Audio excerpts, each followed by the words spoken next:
Leaders of South Africa's governing ANC party are meeting to decide the future of President Jacob Zuma. The National Executive Committee, NEC, is likely to ask him to step down, says Newsbay Africa correspondent Andrew Harding. ANC President Cyril Ramaphosa acknowledged on Sunday that the issue was causing disunity and discord. Mr. Zuma, 75, faces a number of corruption charges after 9 years in power. There are 112 members of the NEC, and many may want to share their views during the meeting in Pretoria, meaning they may not finish until late on Monday.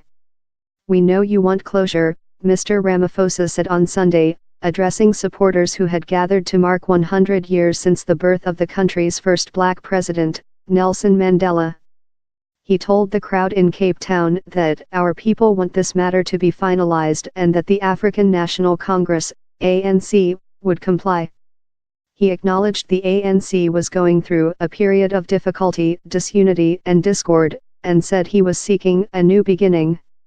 He pledged to tackle the corruption that has marred Mr. Zuma's time in office.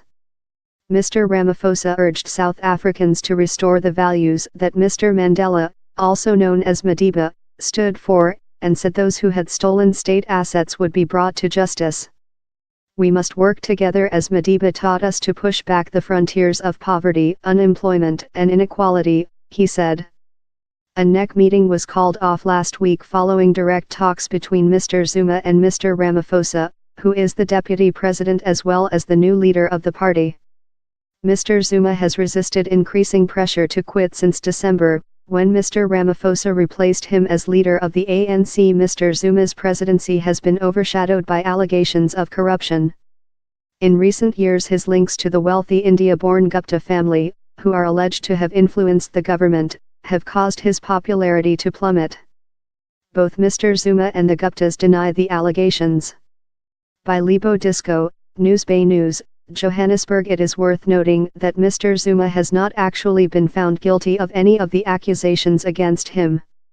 The allegations that there is a corrupt relationship between Mr. Zuma and the Gupta family are just that, allegations. And 18 corruption charges, stemming from a 1990s arms deal, were dropped before he became president and have not been reinstated. On top of this, Mr. Zuma is still very popular, particularly in rural areas and his home region of KwaZulu-Natal. Mr. Ramaphosa may want to make sure Mr. Zuma's supporters do not feel he has been treated badly, especially as an election is coming up next year. Correspondents say that if the NEC agreed to recall Mr. Zuma, it would be very difficult for him to resist. But he is not legally obliged to step down if they ask him to.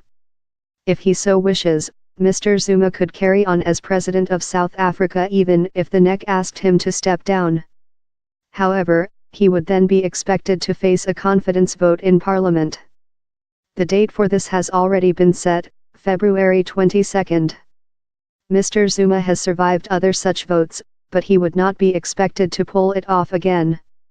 A confidence vote would be considered a humiliating process for him and the party.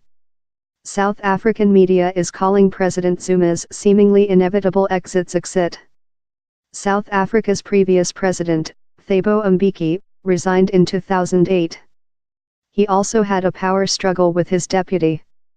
The deputy in question was Jacob Zuma, who took over the presidency the following year.